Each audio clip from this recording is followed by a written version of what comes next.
alcance que tiene en los planes y designios de Dios y su proyección hacia el futuro.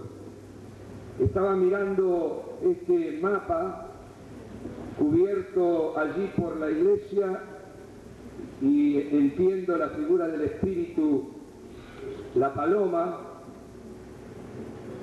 y el mensaje augurando la venida de Cristo, el llamamiento que en común hacen el espíritu y la iglesia para que Cristo vuelva. Y a mí ese cuadro o mapa me sugiere que el punto más importante por el cual entiendo el Señor nos convoca a la unidad es para que unidos llenemos de la gloria del Señor esa tierra patagónica, para que cada habitante de este suelo invoque a Jesucristo como su Salvador y su Señor. A veces cuando pensamos en la segunda venida nos vemos en el cielo, pero entiendo que el Señor nos quiere todavía aquí en la tierra y nos quiere no poniéndonos las vestiduras blancas para ir al cerro más alto y estar más cerca del Señor cuando Él llegue, sino nos quiere en la tierra predicando el Evangelio. Y yo deseo de corazón que si Cristo viene antes que parta, no me encuentre arriba de una montaña, sino me encuentre en las calles de Buenos Aires predicando el Evangelio hasta el último minuto. Y mientras tenga oportunidad abriré mi boca para llevarme, aunque sea uno más, a la presencia del Señor. Por eso quisiera en esta noche reflexionar acerca de la misión de la Iglesia en estos tiempos y hacerlo en base a lo que Cristo ha dicho acerca de la misión de la Iglesia con su ejemplo y muchas veces con sus palabras. En Juan capítulo 4, el Evangelio de Juan, esta mañana me quedó la pelota picando. Así que ahora voy a hacer el gol con el centro que me han dejado. Esta mañana hicieron mención al encuentro de Jesús con la mujer samaritana. No voy a repetirlo, no estábamos todos, porque es un pasaje muy conocido de la Escritura. Y muchas veces hemos oído predicar sobre él, o alguno de ustedes también lo habrá predicado. Y allí, aparte del episodio de la conversión de la mujer samaritana, hay un diálogo entre Jesús y los apóstoles que yo quisiera resaltar. Habían tenido hambre, sed, los discípulos como nosotros, se preocuparon más por eso que por las cosas espirituales y lo dejaron a Jesús en el pozo de Jacob.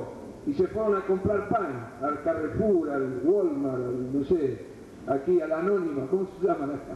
No, ya no sé dónde estoy. Bueno, a un supermercado, lo dejaron al Señor ahí y el Señor que quería hacer la obra del Padre, cuya misión era hacer la obra del Padre, habiendo ganado un alma para el Señor, está contento y tiene ya no cara de cansado, ni de hambriento, ni de sediento, sino un rostro saciado.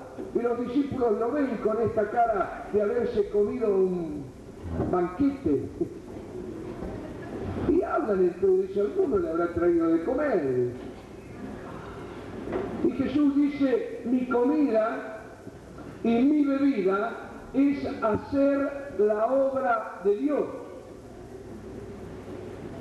Y luego, dirigiéndose a los apóstoles, les dice, alcen los ojos y miren el campo, porque ya está listo para la cosecha. Y yo quisiera detenerme en esta indicación de Jesús a los apóstoles, que se miraban el ombligo, que miraban su propia condición y necesidad, y habían perdido de vista la visión sagrada, la razón de ser de la Iglesia, que es extender el reino de Dios.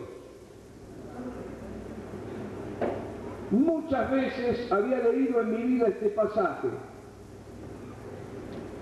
pero hace algunos años atrás, leyendo de nuevo Juan capítulo 4, el Espíritu Santo me habló personalmente.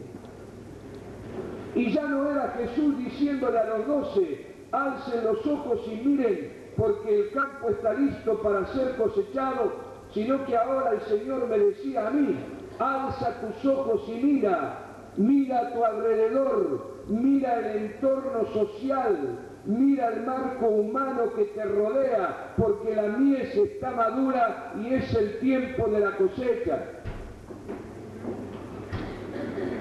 Creo que muchas veces los cristianos encerrados en nuestra burbuja espiritual, disfrutando de las bendiciones que el Señor nos da y de la gracia que nos cubre, perdemos la noción de lo que ocurre a nuestro alrededor y muchas veces me he encontrado con una realidad para mí triste, que el sector social que más ignora la realidad es la Iglesia de Cristo. No se sienta juzgado, siéntase desafiado a alzar los ojos. Cristo nos dice hoy, hermanos, alcemos los ojos y miremos la realidad. Para mí alzar los ojos fue dejar el edificio, fue cambiar mi concepto del culto, de la adoración al Señor. Alzar los ojos para mí significó salir a las calles de Buenos Aires, ir a las plazas donde los muchachos se drogan, se alcoholizan, se contagian el virus del HIV, ir al hospital donde mueren los portadores, ir a las villas miserias, a los asentamientos, ir a donde el ser humano se desangra y se muere sin Cristo. Y yo les puedo asegurar que no soy la misma persona. Y que un poquito me sentí al mirar la realidad, que en algunos años de mi vida había sido como el levita, tan apurado y preocupado por el culto, que no veía que a mi alrededor la necesidad, el pecado, el sufrimiento estaba borrando de la faz de la tierra toda una generación. Así que quisiera dejarles este desafío. Es hora de alzar los ojos, pero no al cielo. Es hora de alzar los ojos para mirar lo que ocurre en la tierra. Hay un pasaje parecido en Mateo capítulo 9, versículos 34 al 35, no busque, yo se lo digo de memoria. Dice ahí que Jesús andaba por las sinagogas y las aldeas de ellos, predicando el evangelio del reino y sanando toda dolencia en el pueblo. Y al ver las multitudes, tuvo compasión de ellas, porque estaban desamparadas como ovejas sin pastor. Y dijo, rogad al Señor de la mies que envíe obreros a su mies. A la verdad, la mies es mucha, los obreros son pocos. Rogad pues al Señor de la mies que envíe obreros a sus mies. Yo quisiera mencionar aquí, no se preocupe hermano, a un pastor amigo mío le pasó algo peor, en un velatorio sonó, mientras estaba predicando, bueno, la tecnología, nos acostumbramos a eso. Alzar los ojos para ver va a producir en tu vida y en la mía la motivación para hacer la obra de Dios. Sin visión, dijo un pastor muy amado nuestro, no hay obra. La visión es lo que motiva, lo que da la fuerza, lo que moviliza, lo que produce el llamamiento en nuestros corazones. Dice en Mateo 9 que Jesús al ver tuvo compasión. Yo no sé qué estás viendo tú. Lo que yo veo en este momento, donde vivo, donde trabajo, donde sirvo al Señor, lo que yo veo es una generación que se despide de la vida sin haberla vivido. Lo que yo veo es que se ha interrumpido el ciclo natural de la vida. ¿Qué quiero decir con esto? Que de no mediar guerras o catástrofes naturales, eran los hijos los que cerraban los ojos de los padres cuando estos llegaban al final de su vida. Hoy son los padres, los abuelos, los que entierran a sus hijos y a sus nietos. Y yo de eso he sido, soy, y para mi propio sufrimiento seré un testigo doliente y doloroso. Pero no quiero ser un testigo inmovilizado ni estático. Quiero ser un instrumento de Dios para obrar en medio de esa realidad, y mientras haya hálito de vida, predicar y anunciar a Cristo como el Salvador, como la esperanza del mundo. He hecho muchas cosas en mi vida. Aún ahora soy pastor y profesor. Pero saben que últimamente hago un trabajo que no me gusta. Soy sepulturero. Sí. Desde el año 85 hasta aquí, que comenzamos a trabajar en drogas y en HIV, hemos enterrado 33 jóvenes, el mayor de ellos de 27 años de edad, después de ahí para abajo. Y en nuestra congregación tenemos muchos portadores, matrimonios donde uno es portador y el otro no, tenemos niños portadores, y en esa condición yo convivo con la muerte. Y la muerte continuamente está en nuestro diálogo, en nuestro saludo. Cuando yo le digo hoy a algunos jóvenes ¿cómo estás?, no es lo mismo que te lo digo a ti. Le estoy preguntando, ¿tuviste un síntoma? ¿Anoche sudaste? ¿Tuviste fiebre? ¿Tenés problemas para respirar? Estoy buscando un síntoma que me diga que la muerte está más próxima que antes. Y yo sé que nos consuela el hecho que se van al cielo, pero que no te toque despedir a un hijo de 20 años, con toda la ilusión, los proyectos de vida, y tener que irse de este mundo y de esa forma. Alzar los ojos para ver.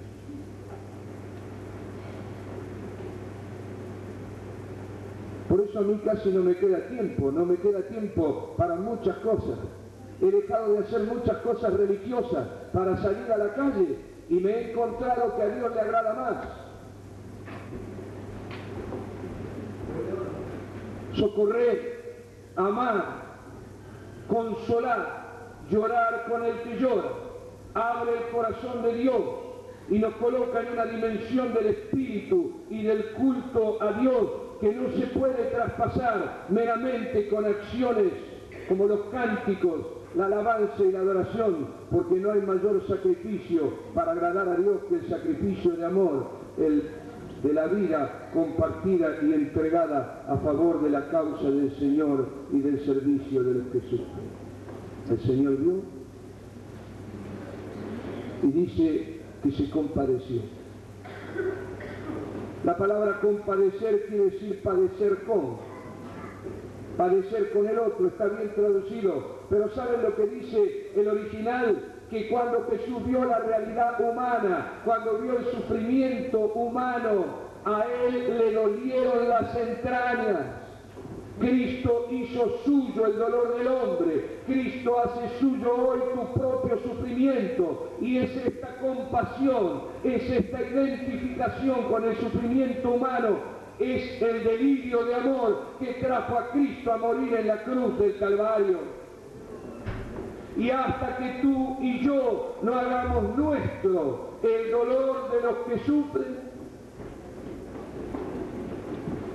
hasta que no te duela el alma, hasta que no te cueste conciliar el sueño pensando en la condición de aquellos que vagan sin Cristo, hasta que no arda tu corazón de pasión por las almas, no sentirás el llamado de salir a la calle a predicar el bendito Evangelio de nuestro Señor Jesucristo. Así que yo quisiera dejarles, amados hermanos, para no limitarme a este texto, estas palabras mismas del Señor: alcen los ojos y miren. Están dando una mirada a la Patagonia, pero en ese mapa hay seres humanos, hay ciudades, hay dramas humanos, familiares, sociales, hay hombres y mujeres sin Cristo que necesitan que alguien les predique el Evangelio. Alzar los ojos para ver la realidad. Amén. Bueno, a mí a veces me da un poquito, yo siempre me peleo con el Señor, ¿no? Porque me pongo triste cuando predico. Bueno, pero hay otros que animan a la fe, cada uno cumple su ministerio. Yo quisiera ahora tocar tu corazón y que de mi corazón al tuyo fluya la compasión que viene de la cruz del Calvario por aquellos que se pierden, por esta generación que se nos está escapando. Se escapan como el agua entre los dedos, que no los podemos retener. Y allí está nuestra misión y debe estar nuestro clamor: Señor, llénanos de gracia, llénanos de compasión, haz arder nuestra alma para que esto nos movilice y salgamos y hagamos lo que Cristo hacía, que andaba por las aldeas predicando el Evangelio. Y en Mateo 24:14, no lo busque, hablando de estos días de hoy, porque ustedes están haciendo referencia a la segunda venida, están haciendo referencia en ese lema a los tiempos del fin. Y la Biblia, y particularmente Jesús, habla mucho sobre los tiempos del fin. Y en Mateo 24:14, hablando de este tiempo, dice algo que la iglesia debe hacer. Dice: y será predicado este evangelio del reino a todas las naciones, y entonces vendrá el fin. Hay una versión más correcta, traducida, que dice: será predicado este evangelio del reino en todo el mundo habitado. Y claramente para mí hace que Mateo 24:14 se refiera a los días que vivimos. Porque hoy es posible predicar el Evangelio en todo el mundo habitado, algo que no era posible en otras circunstancias históricas. Tenemos que aprovechar la globalización. Tenemos que aprovechar los nuevos caminos de Roma, que hoy son aéreos, son tecnológicos, pero hoy podemos llegar a cualquier parte del mundo habitado. ¿Para qué? No para pasear, no para hacer turismo, no para conocer, sino para predicar el Evangelio. Por eso quisiera decirles que no miren solo la Patagonia, porque este Evangelio tiene que ser predicado ¿en dónde? En todas las naciones. Y yo no tengo ninguna duda, algunos hermanos me han compartido que ha venido palabra de Dios a ustedes que han visto un fuego o algo así irradiándose desde la Patagonia, algo que coincide años atrás en Argentina.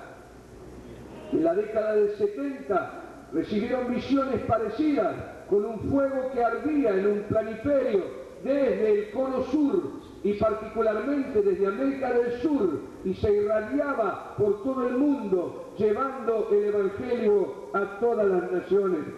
Y mire, toda esta circunstancia social, económica, va a ayudar a que seamos esparcidos.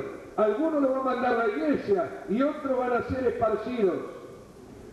Yo me acuerdo la primera vez que fui a Europa, en Francia, en Italia, en Alemania, no encontré muchas personas que hablaran castellano.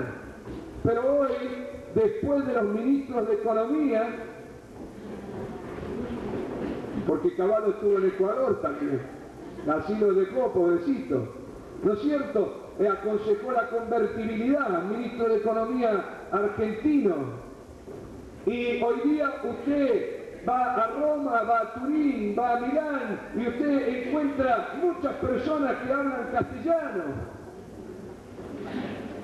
¿Por qué? Porque ha habido una migración de personas que están buscando su alimento y una posibilidad de trabajo por el mundo, y yo sé que Dios está usando esto precisamente para expandir el Evangelio. Así que o te mandará a la iglesia o tendrás que salir, pero sea del modo que sea, nunca te olvides que si Dios te manda a algún lugar del mundo, te mandará no solo para ganarte la vida, sino para que allí donde vayas y seas esparcido, tú prediques el Evangelio de nuestro Señor Jesucristo a todas las naciones. Amén. Bueno, lo dejamos ahí porque ustedes la tienen claro, ¿no? Donde nos hemos reunido esta mañana he visto un mapa del mundo y allí varias banderitas que indican que hay misioneros que alguno de ustedes estará ayudando a sostener o ha enviado, así que lo digo como al pasar. Pero Jesús dice, será predicado, ¿qué evangelio? A ver, ¿qué evangelio? Ahora miren qué cosa, ¿no? Cuando el evangelista Mateo describe a Jesús actuando, cumpliendo su ministerio casi al comienzo, Mateo 9, dice que él andaba predicando ¿qué evangelio? Del reino, y sanando toda dolencia en el pueblo, y hablando de los últimos días, Jesús dice, será predicado este evangelio, el evangelio del reino. Permítame, amado hermano, detenerme un poco aquí, porque es importante. Hoy hay muchos evangelios. La palabra evangelio significa buenas noticias. Y hay muchos evangelios, pero hay un solo evangelio que salva. Hay un solo evangelio que transforma. Hay un solo evangelio que lleva al cielo. Y ese evangelio no es otro que el evangelio del reino. No el evangelio que dice pare de sufrir. Eso es una ilusión, es una falsa promesa que no tiene ningún fundamento bíblico. En ningún lado la Biblia dice que mientras estemos en esta carne dejaremos de sufrir. Dice a lo contrario, que es necesario que por muchas tribulaciones entremos al reino de los cielos, y esta es la verdad. Por eso, hoy el mundo desesperadamente necesita la iglesia, y necesita no cualquier iglesia, la iglesia que predica el evangelio del reino. ¿Y qué es el evangelio del reino? Es el evangelio que denuncia el pecado, es el evangelio que llama al arrepentimiento, es el evangelio que anuncia el juicio de Dios. Es el evangelio que desafía a los cristianos a alcanzar la santidad y a encarnar en su propia vida la vida de Cristo. Y hermano, no se conforme con menos. Es el evangelio que reconoce a Jesús no solo como el Salvador, sino como el Señor, como aquel que gobierna nuestra vida, aquel que debe hacer la voluntad de Dios en nuestra vida. A mí me duele que la Iglesia haya abandonado su rol profético en el mundo. La Iglesia contemporánea no denuncia el pecado. Y yo no digo esto con juicio, lo digo con dolor y con amargura. La obra más eficaz del diablo ha sido quitar de los hombres la convicción de pecado, ha sido quitar de los hombres la culpa. Por eso la psicología nos dice, no hay culpa, no hay conciencia. Y sin conciencia y sin culpa, nadie se puede arrepentir. Pero hermanos, sin arrepentimiento no hay salvación. Y cuando predicamos el Evangelio, tenemos que predicar el arrepentimiento. Hace mucho que no escuchan esto, ¿no?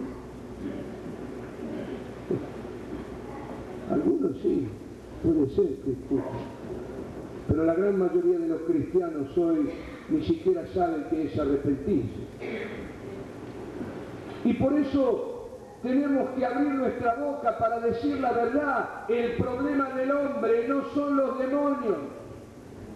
El problema del hombre no es el diablo.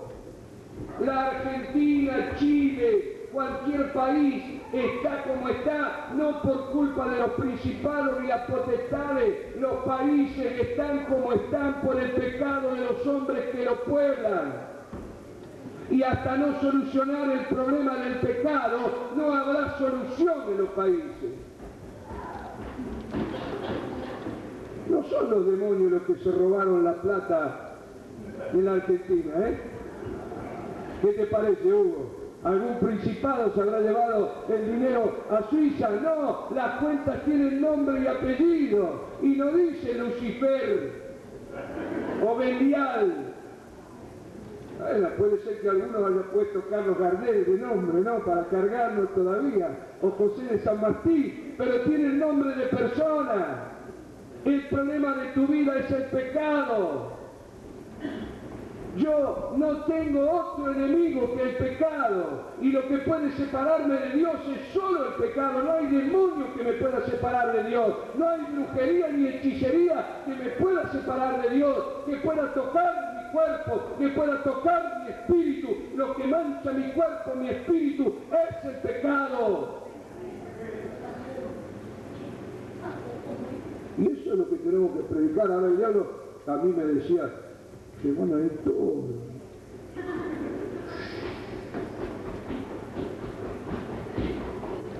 No sé si les pasa a ustedes, pero la Iglesia Universal nos pone un local enfrente. Y abre la puerta grande y dice, ancho es el camino que lleva, ¿a dónde llevará? Y uno, yo le digo, yo le confieso como pastor, yo tengo mis luchas. Y viene ya la misión de sacrificio. No le diga a la gente.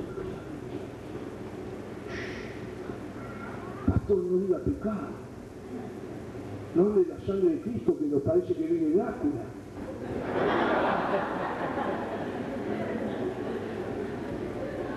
Porque aunque la gente necesita librarse del pecado, no quiero ir. No quiero. Las personas quieren oír mentiras. Quieren que le digan que no va a sufrir, que no hay infierno, que podemos hacer lo que queremos y igual no vamos al cielo. Y ojo que no lo dice el mundo, a veces lo dicen algunos que representan a Dios o lo invocan. Por eso, hermanos, no tenemos que perder de vista esta verdad. Dios está esperando que la iglesia predique a voz en cuello el Evangelio del Reino. Y hoy la iglesia debe levantarse y denunciar el pecado con la misma energía que nos reunimos a orar en una plaza para reprender los principados y potestades, y sigan haciéndolo. Porque no es mi intención levantar una cosa negando otra. Estoy queriendo decir que las tinieblas retroceden solo ante la verdad, y la verdad debe ser proclamada por la Iglesia. La Iglesia debe denunciar el pecado individual y debe denunciar el pecado social, la injusticia, el robo, el hambre de los pobres, como lo hicieron los profetas del Antiguo Testamento y como lo hizo el propio Santiago. ¿Saben lo que yo creo? Que como la Iglesia no cumple su rol profético, lo hace la nueva era. Y Marilyn Ferguson, que escribió un librito, una socióloga norteamericana que promociona el movimiento Nueva Era, escribió un librito que se llama La conspiración de Acuario. Y ella dice exactamente esto: como el cristianismo corrupto se alió con los poderosos, no denuncia, por ejemplo, la destrucción del planeta. Y por eso aparece Greenpeace. Nosotros tendríamos que cuidar el planeta. ¿No, no? ¿Qué te parece? Nosotros tendríamos que decirle a los que ensucian nuestras aguas, contaminan nuestros campos, tendríamos que decirle que están pecando contra la creación que Dios ha creado. Y tendríamos que decirle a los que se comen todo, a los que atesoran para sí más de lo que pueden gastar. Algunos políticos en Argentina tienen 11 millones de dólares en una cuenta en Suiza, otros 6 millones. Yo digo, tiene más plata que la que puede gastar en lo que le queda de vida. ¿Para qué la quiere? Y se la roba a los hambrientos, a los pobres, roban la sábana y los medicamentos de los hospitales. ¿Para qué? Para tomar champán con caviar. ¿Cuánto caviar puede comer? ¿Cuánto champán puede tomar? ¿Cuánta sangre hay que derramar por una copa de champán? Y lo tiene que decir la Iglesia, no las ideologías políticas, y sin ningún tipo de ideología hay que decirlo de la Escritura, porque es nuestra obligación moral y nuestra responsabilidad delante de Dios. Debemos denunciar el pecado a voz en cuello, y tenemos que anunciar el juicio. Miren, si la Iglesia anunciara el juicio no se ejecuta, porque la Iglesia no lo anuncia. Si la Iglesia anuncia el juicio de Dios, Dios va a comenzar a ejecutar. Mire, va a venir día y el juicio va a comenzar por la casa de Dios. Como dice el apóstol Pedro, que los Ananías y Zafira van a salir con los pies para adelante de los cultos. La gente se va a morir en los cultos, porque la presencia de Dios no va a tolerar el fariseísmo, ni la hipocresía, ni el pecado encubierto. Y la gente se va a morir delante de la presencia del Señor, porque Cristo va a venir a buscar una iglesia fiel, santa, sin mancha, sin arruga. Por eso debemos cumplir nuestro rol profético y por eso debemos también anunciar el juicio de Dios. Por eso lo hizo Cristo. Nosotros siempre tomamos las cosas que nos gustan, ¿no? Pero hay bienaventuranza y hay ayes. ¡Ay de vosotros! ¡Ay de vosotros ricos! Porque estáis saciados. ¡Ay de vosotros los que ahora reís! Porque lamentaréis. Y Santiago magistralmente le dice a los ricos de esta era: he allá ricos, aullad por las miserias que os vendrán. Estoy anunciando el juicio de Dios, porque vuestras riquezas están podridas. El jornal de los obreros que no les ha sido pagado ha llegado a los oídos de Jehová de los ejércitos. Habéis vivido en la tierra y sido disolutos. Habéis matado al pobre. Ay de vosotros ricos. Y yo estoy seguro que ustedes van a ver el juicio de Dios sobre la tierra. Y ese juicio va a llamar a los hombres al arrepentimiento, aunque también dice el Apocalipsis que en lugar de volverse a Dios, algunos van a maldecir a Dios por este juicio. Pero este juicio es necesario. La tierra pide a gritos el juicio de Dios. La creación y la naturaleza piden a gritos el juicio de Dios. Y la sangre derramada en esta tierra pide a gritos el juicio de Dios. Y el juicio de Dios pronto vendrá. Yo digo más, el juicio de Dios ya está desatado en la tierra. Cumplir el rol profético, anunciar el juicio de Dios, esa es parte de predicar el Evangelio del Reino hoy día en este mundo. Y no tengan miedo que Dios les va a apoyar. Y van a ver grandes obras del Señor en este sentido. Bueno, a mí se me fue el tiempo, no era mi pensamiento quizás perder tanto en este punto, pero quizás Dios esté necesitando que la Iglesia alce su voz sin temor, con la autoridad moral que da la santidad, la vivencia de la palabra, para alumbrar a esta generación perdida que se pierde por causa del pecado. Y yo diría que añadamos a nuestra fe, a nuestra guerra de oración, la proclama profética como dos elementos que van a hacer retroceder al diablo de nuestras ciudades y de nuestras naciones y van a despejar los aires para que haya libertad en los espíritus para entender la palabra del Señor. Jesús le dice a los apóstoles en Mateo 10, sanad enfermos, limpiad leprosos, resucitad muertos, echad fuera demonios. Ayer o anteayer hablamos también de otra frase del Señor, dadle vosotros de comer. Y con eso estoy señalando que hacer la obra de Dios no solo consiste en predicar el Evangelio como yo he dicho ya, sino también sanar toda dolencia en el pueblo. Y con la gracia, los dones, los carismas del Espíritu, obrar para limpiar leprosos, para sanar enfermos. Yo tomo esta frase, limpiar leprosos, con un sentido actual, y creo que el Señor hoy nos dice, recoger, acompañar, limpiar sinóticos. La lepra era una enfermedad asociada con el pecado.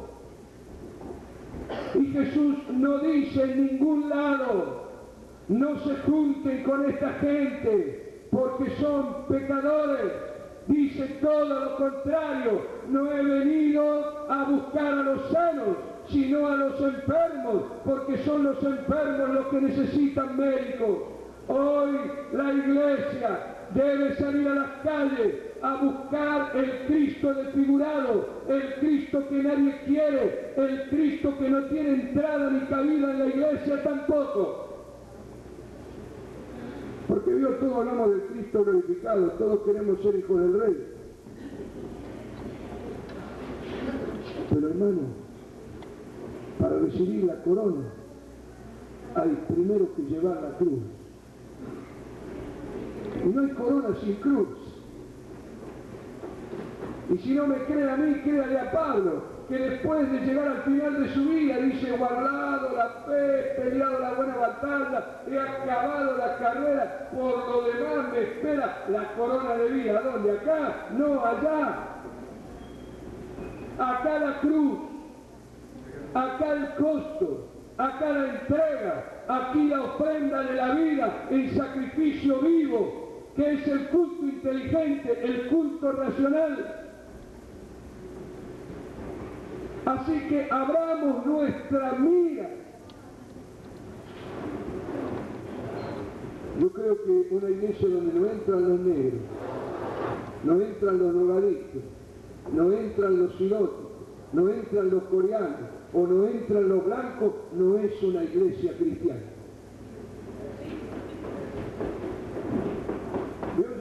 no creo en las iglesias de colectividad. En la Argentina, que es un país de inmigración, hay una iglesia cristiana evangélica eslava, una iglesia cristiana evangélica gallega, una iglesia cristiana evangélica italiana. No hay tales cosas. Hay solo la iglesia de Cristo.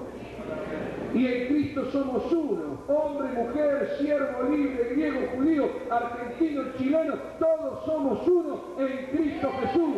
Y una iglesia que no se abre a los marginales, a los pobres, a los sin tierra, a los sin esperanza, no tiene el amor de Dios.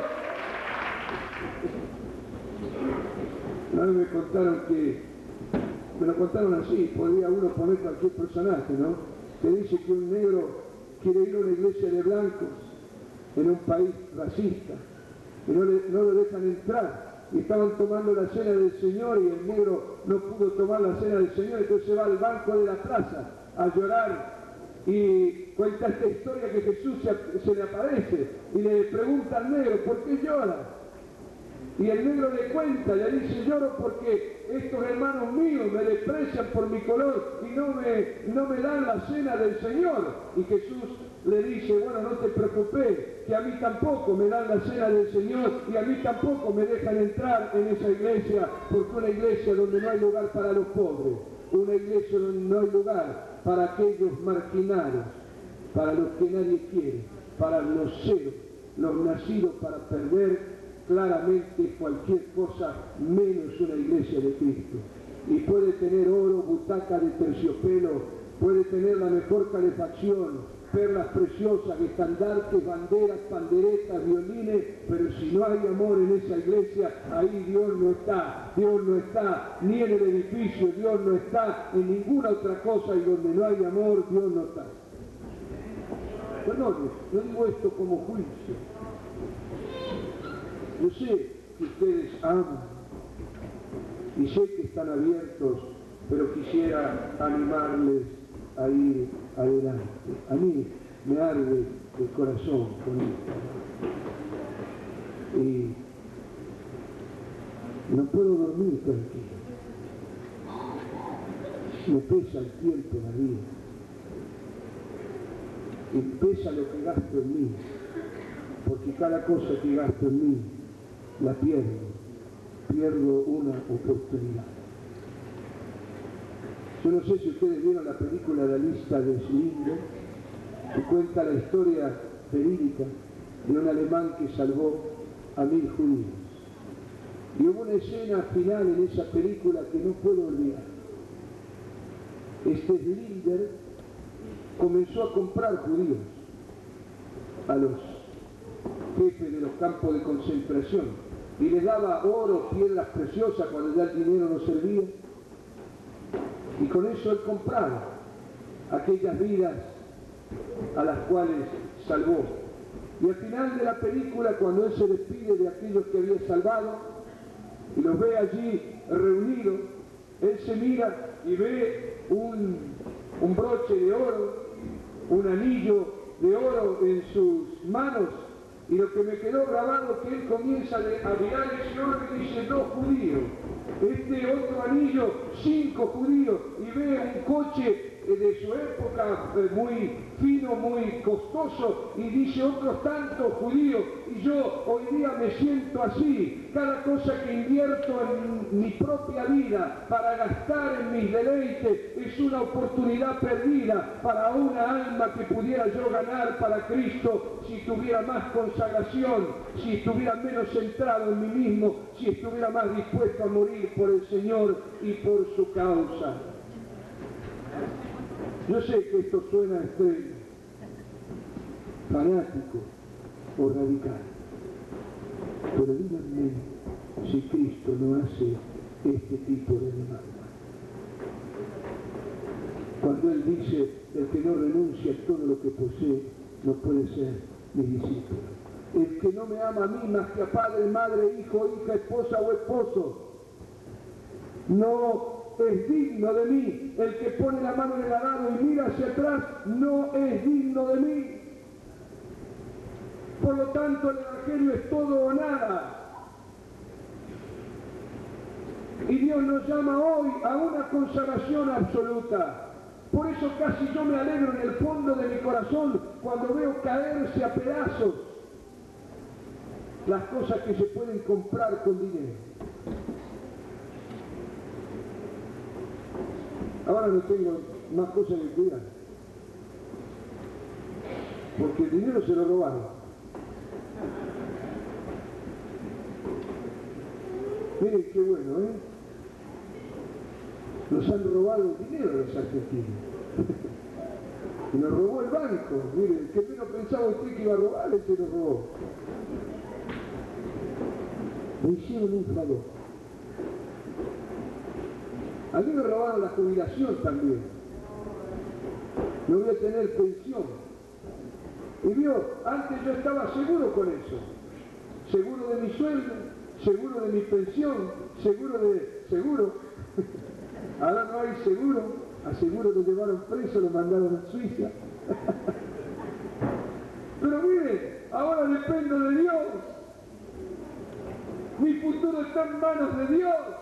Y a Dios no me lo pueden robar, y no me pueden robar su provisión. Y el Dios que me trajo hasta aquí, el Dios que me guardó hasta aquí, me va a guardar hasta el resto de mi vida, porque yo sé en quien he creído. Gloria al Señor. Así que me ayudaron mis presidentes, mis ministros de economía, me ayudaron. Me cortaron las cadenas que me ataban a las cosas de este mundo y ahora tengo más libertad para moverme en el plano del Espíritu. Me han descarnado un poco, ¿eh? Me han descarnado un poco y puedo dedicarme más a la fe y a la confianza en el Señor. Yo termino aquí. En Mateo 9, Jesús, consciente de la obra tremenda, dice: a la verdad, la mies es mucha, los obreros son pocos. Rogad al Señor de la mies que envíe obreros a su mies.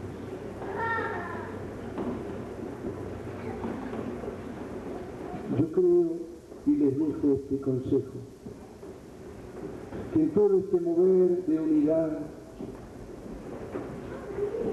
la unidad no es un fin en sí mismo.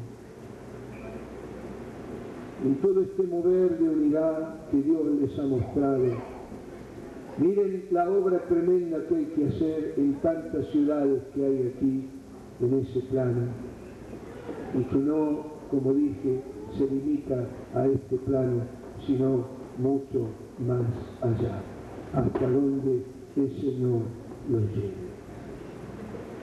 Y pónganse en ese concierto de oración, esta carga en primer lugar, y oren al Señor diciendo: Señor, Señor, levanta obreros. Ahora, claro, yo creo que el Señor de algún modo nos está diciendo que cuando tú clames, ruegues: Señor, levanta obreros, no te sitúes fuera de ese clamor, sino que te veas como parte de ese número de hombres y mujeres que Dios va a levantar para en los últimos días cosechar toda la mies del Señor, para que seamos miles y millones los que seamos arrebatados en los aires para ir al encuentro del Señor cuando nuestro esposo venga a buscar a su esposa para las bodas del Cordero. Así que al orar, al rogar al Señor, dile: Señor, si te sirve, si te va, envíame a mí. Envíame a mí. Y a veces uno mira la empresa de Dios, se mira a sí mismo, mira a otros hombres que Dios ha usado, y mujeres con dones, y mira la pobreza, y ve que soy tartamudo, Y uno puede pensar, ¿yo qué puedo hacer? No tengo nada, no valgo nada, no tengo muchos talentos. Y en este misterio, quizás para que la gloria sea siempre del Señor, Dios escoge lo que nos sirve, lo que nos vale, lo que nos puede, para hacer su obra. Y a mí a veces algunos jóvenes me han preguntado, ¿qué tengo que hacer? ¿Qué dones tengo que tener para servir al Señor? ¿Qué talento? ¿Qué coeficiente intelectual tengo que tener para servir al Señor? No, para servir al Señor no tienes que tener nada. Cuando más inútil sea, mayor será la obra que el Señor haga contigo. Y así la gloria siempre es de Él. Siempre es de Él.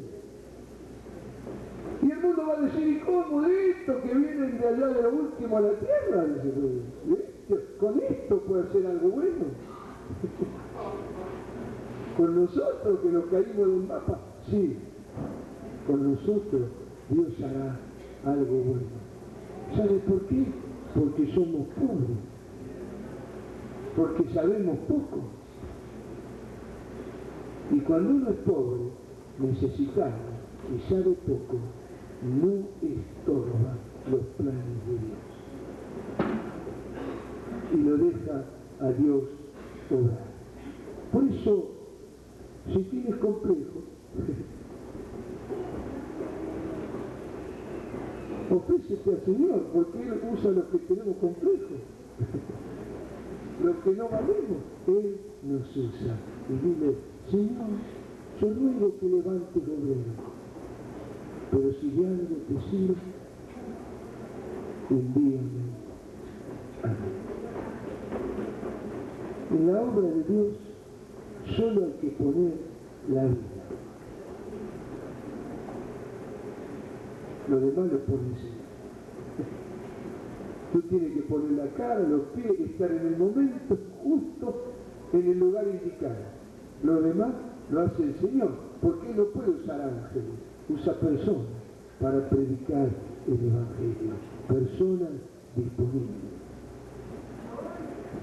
capaces de entregarle la vida al Señor. Bueno, pongámonos de pie.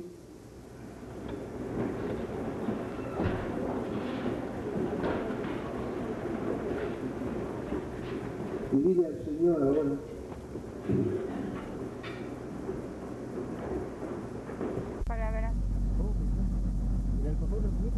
estamos viendo un espectáculo muy bonito. Se ve la nieve, la luna y la noche estrellada. Sí, la verdad, ¿tiene un cachito frío? Pero tengo mucho frío. Saludos para la gente. Saludos a los que nos están mirando. A todos los que me conocen. ¿Querés uno? Gracias. Bueno. Veo, viejo, nomás. Vamos. Está todo Es congelado el espejo, la cosa. el tío Teo que nos trajo hasta acá tan amablemente. Pero tenía razón, que se congela todo, la cosa.